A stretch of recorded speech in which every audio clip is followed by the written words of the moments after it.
வணக்கம். பிரம்மதேவரிடம் இனி பேசி பயனில்லை என்பதனை உணர்ந்த நாரத முனிவர், அடுத்து யாரிடம் உதவி கேட்பது என்ற தீவிர சிந்தனையில் இருந்தவருக்கு பார்க்கடலில் பள்ளி கொண்டிருக்கும் பரந்தாமனை நினைவானது வந்தது. கலியுக கொடுமையிலிருந்து மக்களை காப்பாற்ற அவரை விட சிறந்தவர் வேறு யாரும் இருக்க முடியாது. அவரிடம் சென்று தம்முடைய கவலையை தெரிவித்தால் கண்டிப்பாக அதற்குரிய பரிகாரத்தை கூறுவார் என்று நினைத்ததும் நாரதரின் உள்ளத்தில் சற்று நிம்மதியானது பிறந்தது.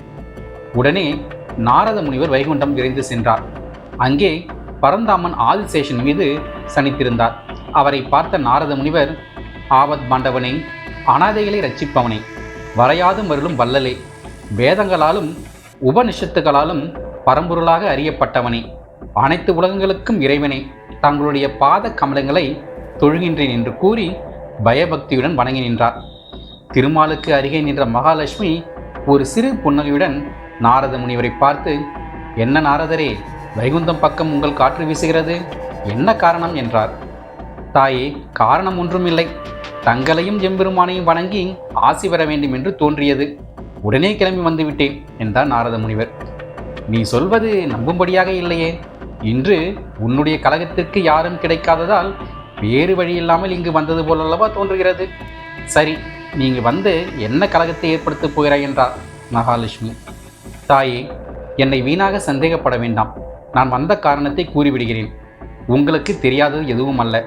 கலியுகம் பிறக்கப் போகின்றது. ஆதலால் நரகமானது பூலோக மக்களால் நிரம்பி வழியப் போகின்றது. அதை தடுத்து மனிதர்களை காத்திடுமாறு ஐயனிடம் கேட்டுக்கொள்ளவே இங்கு வந்தேன் என்றார். திருமால் சற்று நிமிர்ந்து பார்த்து, நாரதா, ஏதோ கலியுகத்திற்கும் நரகத்திற்கும் ஏதோ முடிச்சு போட்டு பேசுகிறாய். ஆனால் என்னவென்றுதான் எனக்கு புரியவில்லை. விளக்கமாக சொல்லென்றார். இதனை கேட்ட நாரத முனிவர் முகத்தில் மெல்லிய புன்னகையானது அரும்பியது. ஐயனே, தங்களுக்கு தெரியாதது புரியாதது என்று எதுவும் இல்லை. தாங்கள் அனைத்தும் அறிந்தவர், கேள்விகளையும் அறிந்தவர், பதில்களையும் அறிந்தவர்.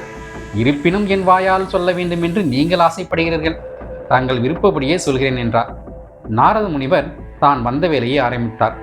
நன்றி நண்பர்களே. அவர் என்ன கூறினார் என்பதனை நாளைய அத்தியாயத்தில் அறிவோம்.